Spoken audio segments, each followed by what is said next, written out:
The Paris Agreement of 2015 was the renewed effort at the United Nations at the global level to address climate change.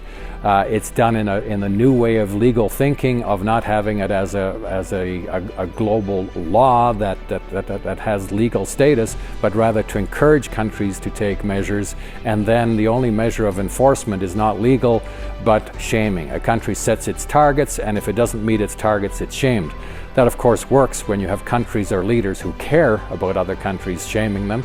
It doesn't work when there are countries or leaders who love to thumb their nose at the world in the guise of sovereignty and say, we don't care what the world thinks, we're not going to play along with this.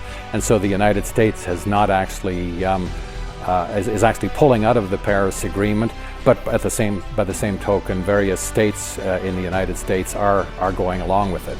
So, but it depends very much on this, the shaming mechanism without having any legal teeth. But it does mean that countries have to be very careful in how they proceed. They have to be very conscious of how they balance their contribution to addressing climate change while at the same time maintaining their economic prosperity. And that, I believe, is the challenge in Canada right now, getting this balance right of being a player in terms of reducing emissions worldwide, while at the same time maintaining a strong resource-based economy that Canada has had historically.